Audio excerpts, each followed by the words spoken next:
Assalamualaikum warahmatullahi wabarakatuh.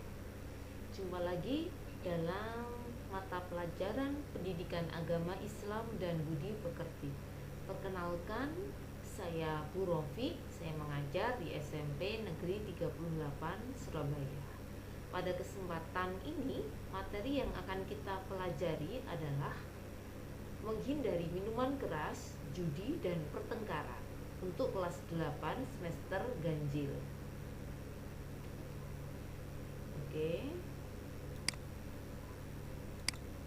Wahai anak-anakku yang solihah dan solihah, ketahuilah bahwa agama kita, agama Islam, melarang keras manusia mengkonsumsi khamr atau disebut dengan minuman keras, narkoba, dan sejenisnya, serta melarang judi maupun pertengkaran.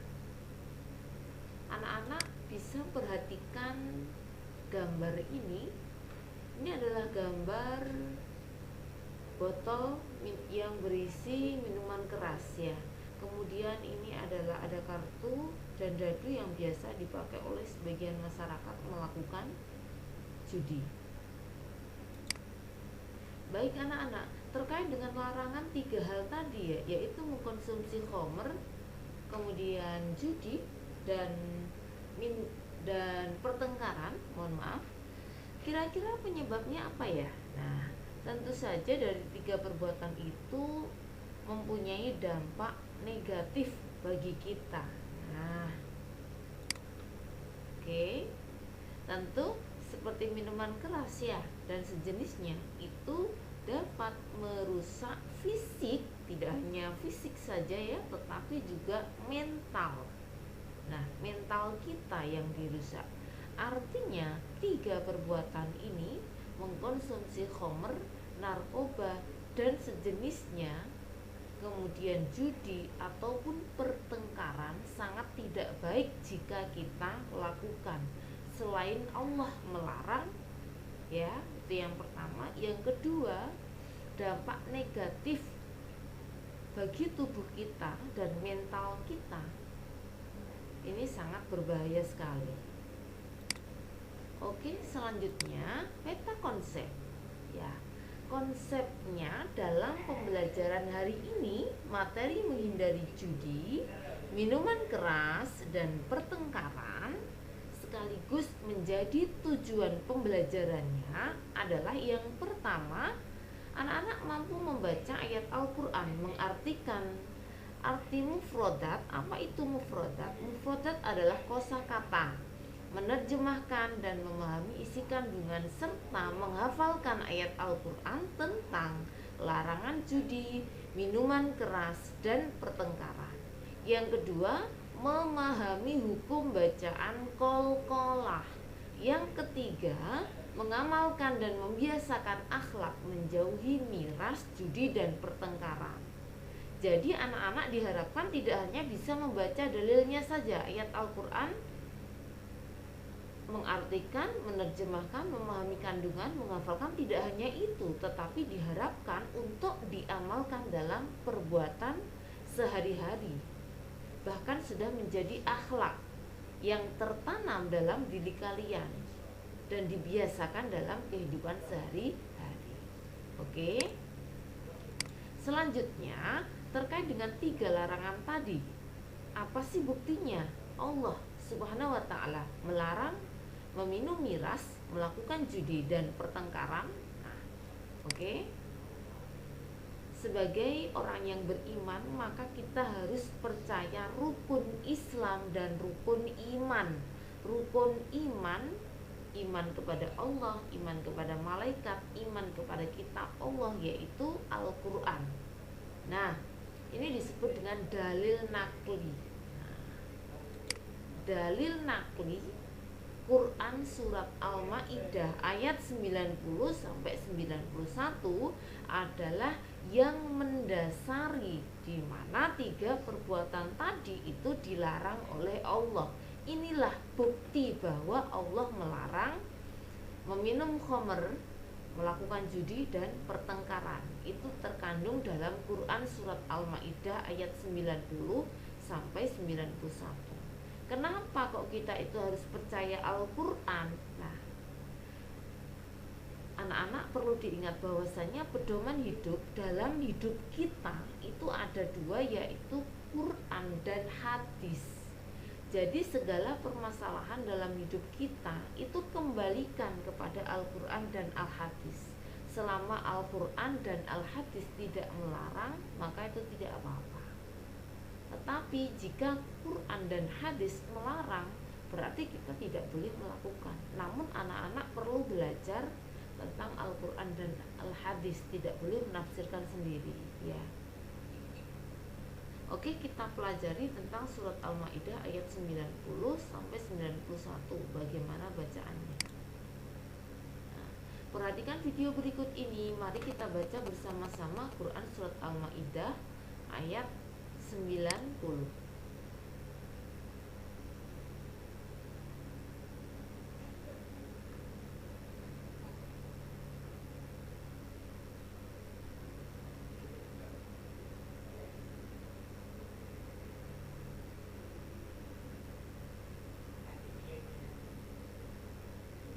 يا أيها الذين آمنوا إنما الخمر والميسر والأنصاب والأزلام رجس من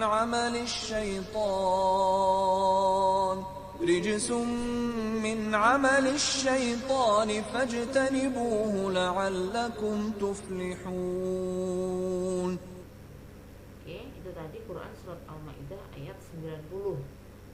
Selanjutnya Quran surat Al-Maidah ayat 91. Innama yuridu asy-syaitanu an yuqi'a bainakumul adawata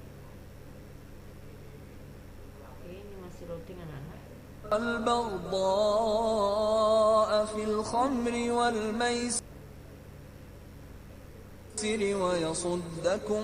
ويصدكم عن ذكر الله وعن الصلاة فهل أنتم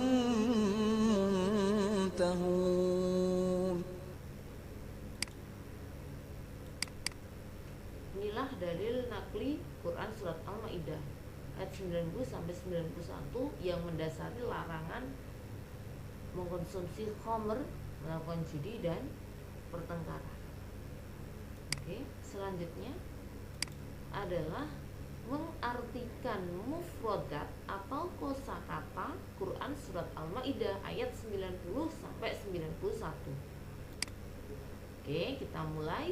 Ya ayyuha, wahai sekalian, alladzina, orang-orang yang amanu, mereka beriman, innama, sungguh, al-khamru, minuman keras, wal maisiru, dan perjudian, wal ansobu, dan berhala-berhala, wal azlamu, dan mengundi nasib, rijsun, adalah perbuatan keji, min amali, dari perbuatan asyaitoni, syaitan, fajtanibuhu, maka jauhilah, la'allakum, supaya kalian tuflihuna, kalian beruntung.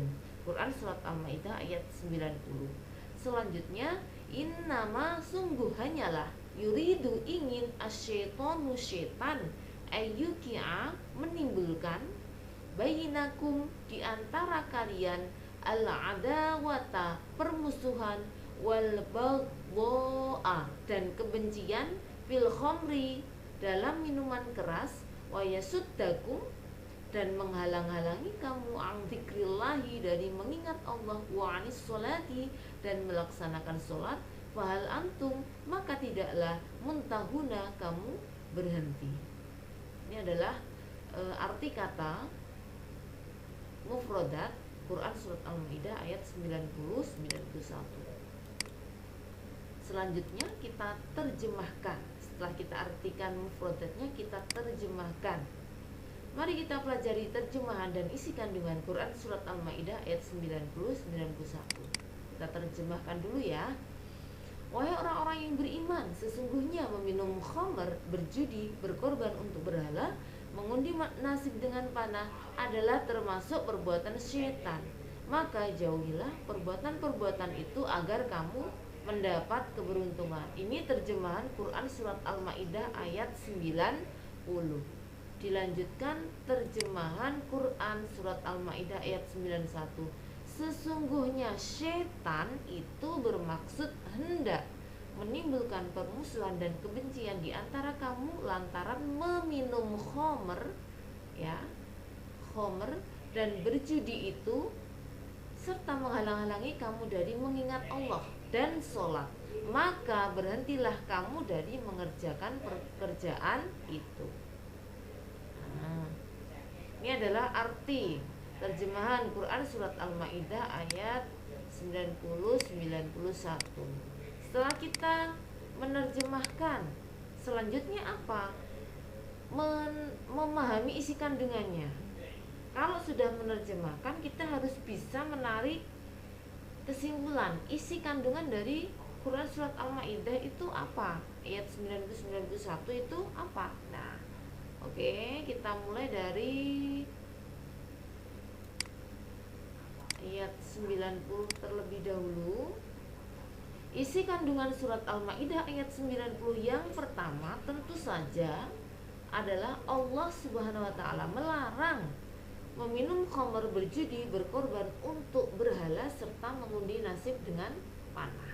Yang kedua, seluruh manusia terutama orang yang beriman diwajibkan untuk menjauhi perbuatan-perbuatan setan. Artinya apa? 3 perbuatan ini, ya, mohon maaf, minum khamr, berjudi, berkorban untuk berhala, mengundi nasib dengan panah, itu merupakan perbuatan-perbuatan setan. Jadi kita wajib menjauhinya. Nah, yang ketiga, meminum khamr, berjudi, berkorban dan mengundi nasib dengan anak panah merupakan perbuatan yang mendatangkan kerugian besar. Yang keempat, orang yang mampu meninggalkan bahkan menjauhi perbuatan demikian, maka hidupnya penuh dengan keberuntungan serta keberkahan hidup.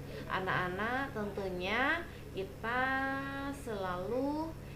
ingin selalu hidup kita penuh keberuntungan, ya, penuh dengan keberkahan. Maka jauhilah sesuatu atau perbuatan yang dilarang Allah.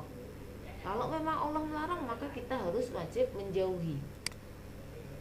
Isi kandungan Quran surat Al-Maidah ayat 91, Allah Subhanahu wa taala mengharamkan meminum khamr. Nah, mengharamkan meminum khamr, berjudi dan segala bentuk perbuatan setan. 2 perbuatan setan yang dilakukan manusia akan memperburuk hubungan manusia kepada Allah. Jelas, ya. Jadi artinya gimana sih?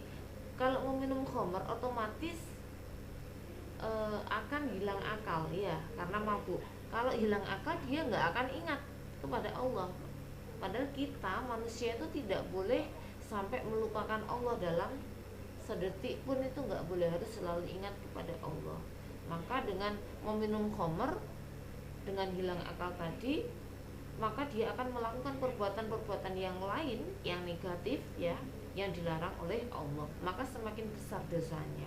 Tidak hanya dosa meminum khamr, tetapi karena hilang akal sehingga melakukan perbuatan yang lain, bisa judi, bisa melakukan perkelahian hingga pembunuhan.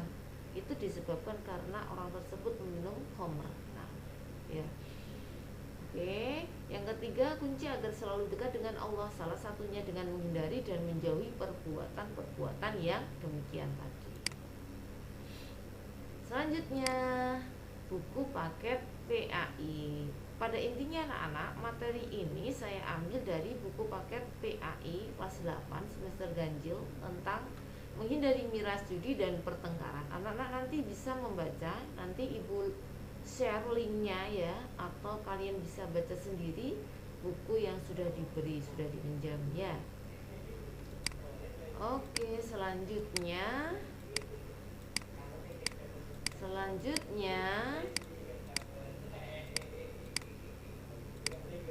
dalil nakli.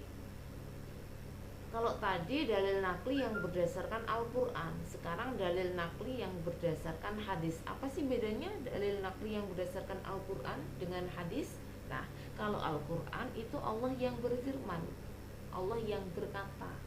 Kalau hadis itu Rasulullah meliputi apa aja? Perkataan Rasulullah, perbuatan Rasulullah, dan ketetapan Rasulullah. Nah, itu hadis. Ternyata di dalam hadis pun juga dilarang tentang miras, judi, dan pertengkaran. Oke. Apa sih pesan-pesan yang terkandung dalam hadis tersebut? Nah, oke, kita pelajari. Ini ada 2 hadis di sini ya. Hadis riwayat Muslim, hadis riwayat Ibnu Majah. Hadis itu ada 3 tingkatannya. Yang pertama sahih, itu yang dipakai untuk dasar ya, untuk dalil. Kemudian yang kedua hasan tingkatannya. Yang ketiga dhaif. Dhaif itu artinya lemah. Kalau hasan itu baik. Hasan itu masih boleh dipakai untuk dasar ya. Kemudian untuk hadis yang pertama ini ibu bacakan, Ani bin Umar anna Rasulullah sallallahu alaihi wasallam qala kullu muskirin khamrun wa kullu muskirin haramun. Artinya dari Ibnu Umar bahwa Rasulullah sallallahu alaihi wasallam bersabda, setiap yang memabukkan adalah khamr dan setiap yang memabukkan adalah haram. Anak-anak perlu digarisbawahi ini, bahwa setiap yang memabukkan adalah khamr. Jadi khamr itu tidak hanya minuman keras saja, tetapi juga narkoba dan sebagainya. Narkoba itu ada apa aja? Nah, ini yang paling murah itu ngelim. Nah, anak-anak hati-hati jika diajak temannya untuk ngelim, jangan mau, karena ngelim itu merupakan pintu masuk narkoba. Nah, ngelim itu juga bisa memabukkan. Ngelim itu apa sih? Nah, ngelim itu dengan membau bau-bau yang menyengat seperti tiner, lem dan sebagainya. Nah, itu membahayakan kesehatan. Tidak hanya merusak saraf kita ya, saraf otak kita, tetapi juga merusak organ-organ tubuh yang lainnya.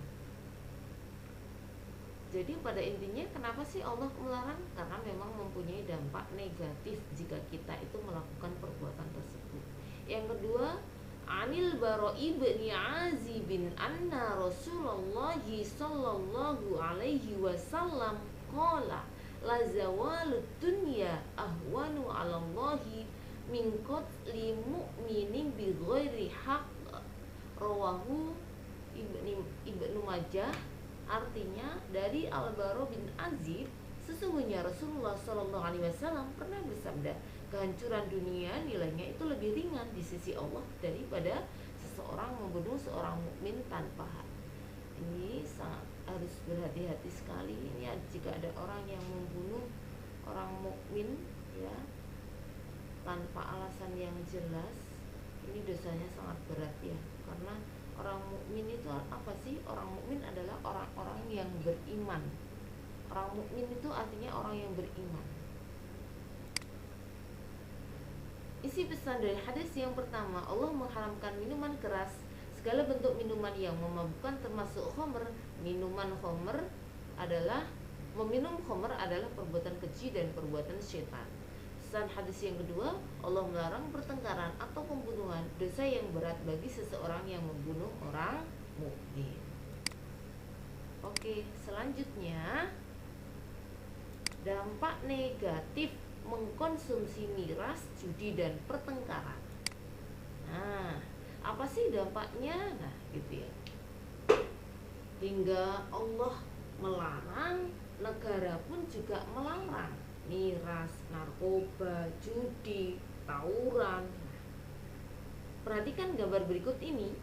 Apa dampak negatif jika kita mengkonsumsi miras, melakukan judi dan pertengkaran? Anak-anak bisa dilihat gambarnya. Nah, ini ada suntik, ini ada pil. Nah, pil ini narkoba ya. Jadi kurang tahu ini pil apa, pil koplo atau pil apa. Yang jelas ini narkoba. Kemudian ini ada miras. Nah, ini juga. Nah, ini masih ada lagi nih ya, seperti ini. Narkoba itu merusak tubuh kita, tidak hanya saraf tapi juga mental kita. secara perlahan-lahan maka orang itu akan meninggal jika mengkonsumsi narkoba, miras dan sebagainya. Kemudian judi. Nah, judi itu tidak hanya kartu aja, tidak hanya bermain dadu saja yang menggunakan uang, tetapi juga banyak ya. Judi itu ada judi bola, baik offline maupun online kan ada itu. Taruhan nanti ini yang menang yang mana. Nah, seperti itu. Jadi pada intinya banyak istilah-istilah judi di lingkungan sekitar kita ya. Jadi tidak hanya kartu ataupun dadu ini aja, tetapi banyak sekali di lingkungan kita, seperti sabung ayam, kemudian apa itu burung merpati dan sebagainya, itu yang intinya itu merugikan. Kalau ada satu yang menang, yang lainnya tuh rugi. Nah, itu judi. Pertengkaran. Nah, oke, kita bahas dulu dampak negatif mengkonsumsi miras dari segi kesehatan ya. Ini dari Kementerian Kesehatan Republik Indonesia, 10 dampak negatif alkohol bagi kesehatan. Yang pertama, menyebabkan kerusakan saraf. Nah, saraf ini bisa saraf otak, saraf yang ada di tangan dan sebagainya. Sedangkan saraf ini yang menggerakkan seluruh organ tubuh. Kalau sarafnya rusak, otomatis tidak bisa menggerakkan organ tubuh yang lainnya. Kemudian yang kedua, menyebabkan gangguan jantung. Jantung ini organ tubuh yang sangat vital. Kalau sampai rusak, terganggu fungsinya, kinerjanya, maka sangat berbahaya bagi tubuh kita. Mengganggu sistem metabolisme tubuh, mengganggu sistem reproduksi. Ini gambar rahim ya. Jadi dampak negatif alkohol bagi kesehatan ini juga mengganggu sistem reproduksi.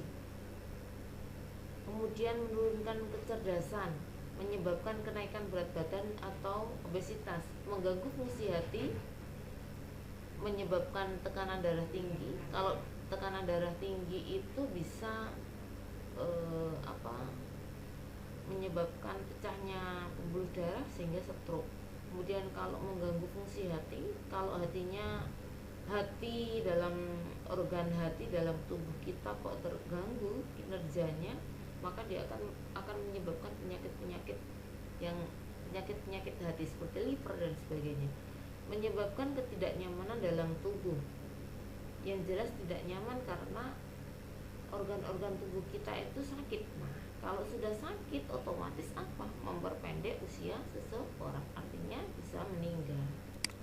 Nah, itu tadi dari segi kesehatan. Kalau menurut agama gimana? Nah, membahayakan kesehatan, dibenci Allah, menjauhkan diri dari Allah, menghalang-halangi manusia dari mengingat Allah. Nah, kalau sudah mengkonsumsi miras, otomatis tidak akan ingat Allah. Nah, kemudian merupakan perbuatan keji atau perbuatan setan, menimbulkan permusuhan, kunci semua keburukan, mendapat laknat dari Allah Subhanahu wa taala, menghilangkan keimanan. Gimana mau beriman? Ingat Allah aja enggak ya. Karena hilang akal tadi, amalannya tertolaknya. Ada hadis juga yang mengatakan bahwasanya kalau meminum miras ini amalannya tertolak, menyebabkan mabuk atau hilang akal, penghuni neraka. Kalau sudah tidak ingat Allah, otomatis akan menjadi penghuni neraka. Maka untuk anak-anakku sekalian, jauhi alkohol, jauhi miras, jauhi narkoba ya. Oke, selanjutnya dampak negatif judi. Ini perlu dipahami pengertian dari judi dulu. Transaksi dua belah pihak untuk pemilikan suatu barang atau jasa, bisa uang, bisa barang berharga, bisa jasa, yang menguntungkan satu pihak dan merugikan pihak lain dengan cara mengaitkan transaksi tersebut dengan suatu aksi atau peristiwa, taruhan dan sebagainya ya. Dan ini kalau menurut Kamus Besar Bahasa Indonesia, judi permainan dengan memakai uang atau barang berharga seperti taruhan. Oke. Dampak negatif judi. Apa sih dampak negatifnya?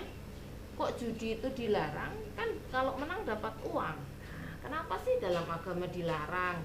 Negara juga melarang, kenapa? Menghilangkan suasana harmonis dalam lingkungan keluarga ataupun masyarakat. Kalau sudah Kalau judi karena ada pihak yang dimenangkan, pihak yang dirugikan, otomatis pasti di situ ada yang namanya kecemburuan, kemudian tersinggung, sakit hati dan sebagainya. Maka keharmonisan dalam lingkungan keluarga, pertemanan, masyarakat itu akan hilang karena ada rasa sakit hati itu tadi. Yang kedua, menimbulkan pertengkaran. Kalau sudah sakit hati otomatis bertengkar. Nah, yang ketiga, hidupnya tidak nyaman. Kalau sudah bertengkar maka hidupnya tidak nyaman. Kalau sudah hidup tidak nyaman, yang namanya judi itu nagihi ya, kecanduan. Maka dia akan berusaha untuk mencari uang, pinjam, sehingga menimbulkan banyak hutang. Yang kelima, menyebabkan depresi. Kalau sudah banyak hutang, ditagihi banyak orang, dia akan depresi. Nah, yang keenam, meningkatkan resiko. Kalau sudah depresi, otomatis beresiko, maka dia akan bunuh diri. Yang ketujuh, pencurian data. Nah, ini sangat riskan ya. Jadi pencurian data ini seperti judi-judi online. Nah, itu bisa terjadi pencurian data kita. Yang kedelapan, kalau sudah tidak harmonis, tidak nyaman hidupnya, banyak hutang, maka akan memicu tindakan kriminal, mencuri, begal dan sebagainya. Jadi dampak negatif dari judi itu sangat banyak. Jauhi judi itu, jauhi miras, jauhi narkoba sampai kalian nanti tua. Perlu diingat, itu harus dijauhi. Selama agama itu melarang ya, dalam Al-Quran dan Al-Hadis Allah itu melarang, maka kita wajib menjauhi. Itu harus diingat. Dan kalau perlu, ajarkan kepada anak cucumu dan keluargamu bahwa itu tidak benar.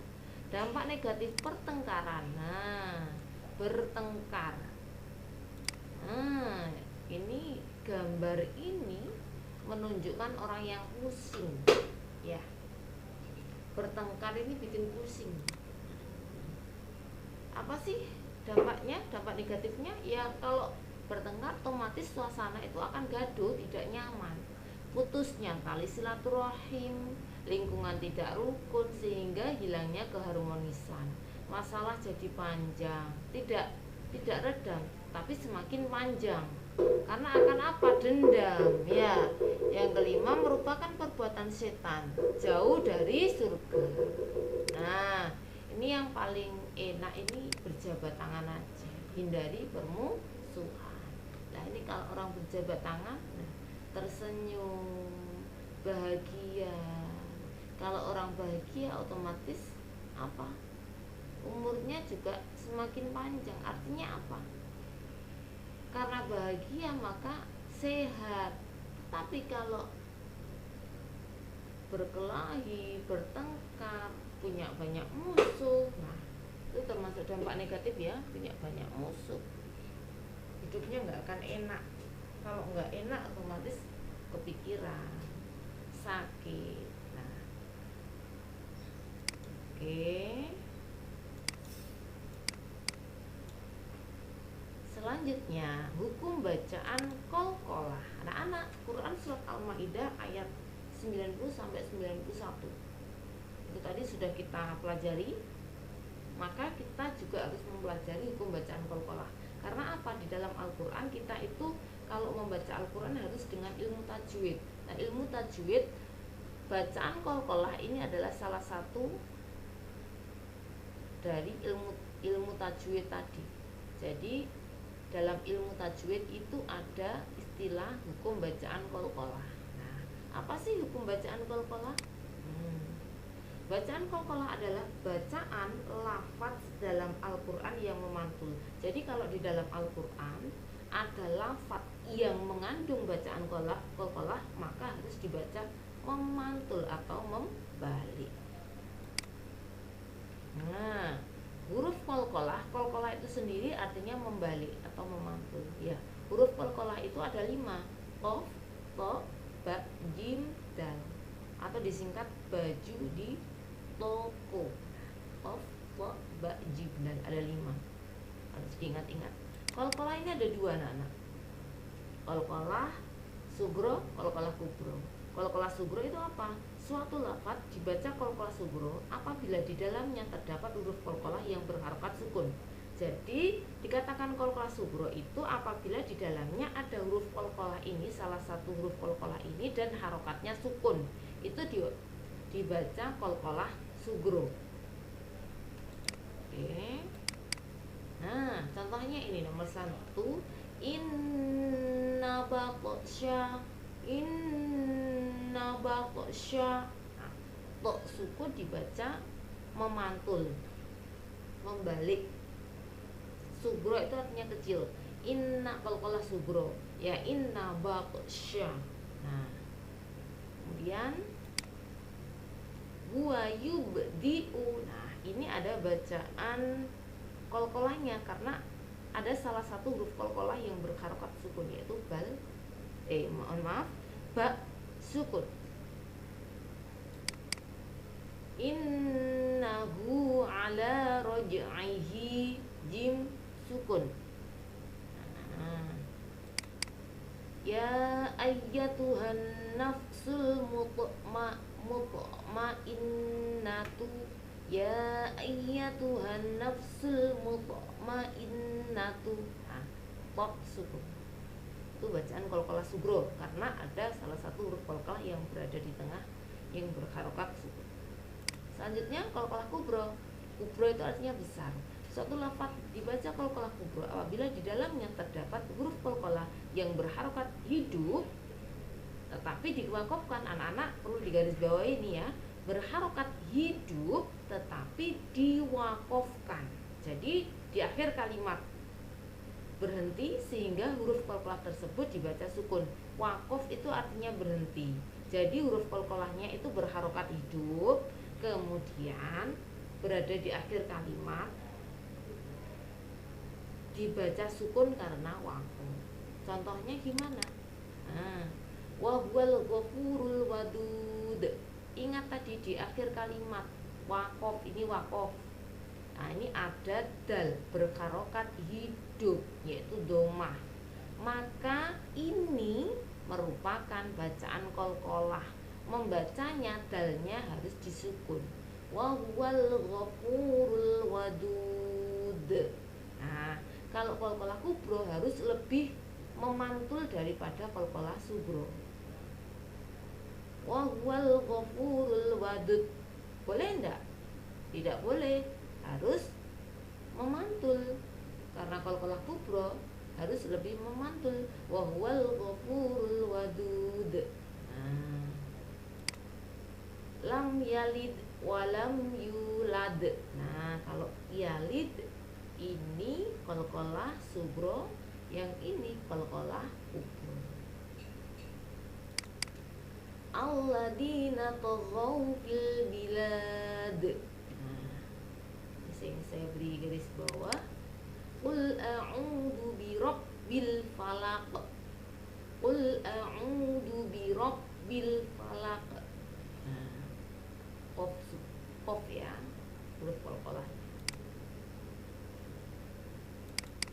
Nah, ini adalah hukum bacaan qalqalah. Mempelajari hukum bacaan qalqalah, mempelajari ilmu tajwid itu hukumnya wajib. Karena apa? Di dalam membaca Al-Quran kalau bacaannya salah nanti artinya juga salah, artinya beda. Nah, kalau artinya beda kita apa? Merubah ayat Allah. Maka anak-anakku wajib mempelajari ilmu agama ya. Jadi ilmu agama itu merupakan milik pribadi setiap orang. Jadi setiap orang itu wajib paham agama. Ya, kalau tidak tahu maka wajib belajar, dimulai dari membaca Al-Qur'an tadi. Membaca Al-Qur'an harus tahu tajwid. Nah, salah satunya hukum bacaan qalqalah. Kalau bagaimana dengan ilmu-ilmu yang lain, misalkan ilmu matematika, sains, TIK, wajib belajar, boleh, tidak masalah. bahkan itu diperintahkan oleh Allah untuk mempelajari ilmu-ilmu tersebut, ya. Tetapi agama tidak boleh sampai tidak tahu. Ilmu matematika tahu, ilmu agama tidak tahu. Tidak boleh, harus ilmu agama tahu, ilmu matematika juga tahu, ilmu TIK juga tahu.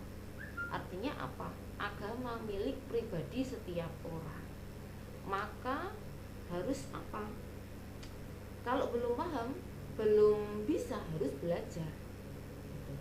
Misalkan kalian bercita-cita menjadi dokter. Dokter yang seperti apa? Dokter yang beriman. Kalau beriman otomatis dia harus paham agama. Guru yang beriman. Pilot yang beriman. Profesor yang beriman. Polisi yang beriman.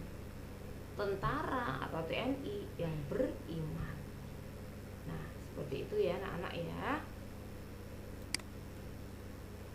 Anak-anak, selanjutnya ini nanti bisa dikerjakan di buku tulis ya. Untuk soal yang pertama, baca dan tulislah Quran surat Al-Fajr ayat 1 sampai 11. Jadi ini itu surat Al-Fajr, kalian tulis di buku tulis. Kemudian kamu beri garis bawah. Contohnya seperti ini cara menjawabnya. Kamu boleh beri garis bawah di sini, boleh, lalu berikan keterangan di bawah. Ya. Jadi memberi garis bawah, kemudian diberikan keterangan, dibaca qalqalah subro karena ada apa. Oke. Setelah itu mengerjakan kuis ya, nanti ada linknya. Baik, terima kasih anak-anak. Semoga materi ini bisa dipahami dan memberikan manfaat dan keberkahan bagi anak-anakku semua, bagi kita semua ya. Anak-anak nanti bisa dipelajari lagi, bisa didengarkan ulang-ulang ya, secara berulang sampai paham ya, sehingga nanti anak-anak bisa paham dan menerapkan dalam kehidupan sehari-hari. Tentu dalam mengerjakan kuis nanti juga nilainya bagus. Baik, terima kasih anak-anak. Mohon maaf atas segala kesalahan, mohon maaf atas segala kekurangan. Wassalamualaikum warahmatullahi wabarakatuh.